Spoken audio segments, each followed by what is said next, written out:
Electric cars are everywhere. Before long, it will be trucks. Governor Newsom on July 13th signed a multi-state memorandum to have all medium and heavy-duty trucks sold in California be zero emission by 2050. Our freeways will be filled with electric vehicles of all shapes and sizes. But what of our skies? We'll look back on this, in my opinion, and wonder why it took so long. In a hangar just outside of Denver, Colorado, sits what might be the future of aviation. We traveled there back in February, before masks were required due to COVID, to see the two-seat, all-electric E-Flyer 2, a completely new airplane design tip to tail. It's the first ever FAA Part 23 type certificate applicant, and according to Bai Aerospace CEO and founder George Bai, the only all-electric concept plane to have started the FAA certification process. That means it can be used for hire, for commercial use. And of course, we want to focus this first product as a two-seat training airplane on the urgent need for new pilots. Pre-COVID, demand for air travel was growing so rapidly that 800,000 new pilots will be needed over the next 20 years, according to projections by Boeing. The overwhelming majority of student pilots will drop out because of the cost of learning to fly.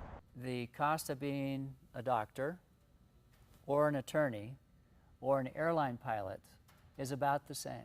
But using an all-electric trainer like the E-Flyer 2 would be 5 times less expensive for a student pilot than a legacy aircraft with a combustion engine. What do you have to learn differently as a pilot of this plane that you would have to? I love that question. You don't have to learn as much. An internal combustion engine there's a lot of levers to manage. There's a lot to control an internal combustion engine. An electric motor is just electrons and torque. To get any new plane certified by the FAA is a complicated process, and with a combustion engine, there are already established performance and safety standards that must be met. They're starting completely from scratch with engines that are designed for aircraft that are electric, so motors that are in electric aircraft are just not really known or understood well at this point by the FAA.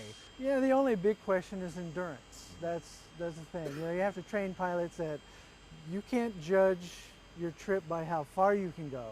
It's how long you can go, because there are a lot of variables that will shorten that up quite a bit. The aerodynamic efficiency of the E-Flyer 2 is said to be twice that of a legacy plane, and after 25 test flights, 5 in the last 2 weeks, it's estimated the E-Flyer 2 has the ability to fly for almost 3 hours using 5 batteries. The advantage of an electric plane is not just about the exhaust or the expense, it's about the noise. If you live in one of 30 airports in Southern California that has private planes, instead of hearing that, you'll hear that, the Tesla of the sky.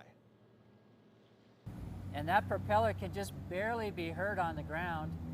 At 500 feet in the air, you cannot hear the airplane. The COVID pandemic delayed the certification process by about 6 months, but the planes are back in the air for test flights, and there are already several hundred purchase deposit agreements in place for the E-Flyer 2, even though production is still likely 2 years away. You see Teslas and other electric cars all over the road, and people are much more comfortable. They know that they can get them charged. They know they're not going to run out of battery when they're driving. All those things are kind of understood. I'm very excited about the idea of an electric airplane. Very happy to get back up in the air. As a pilot and a company building airplanes, that's a big deal. Philip Palmer, ABC 7 Eyewitness News.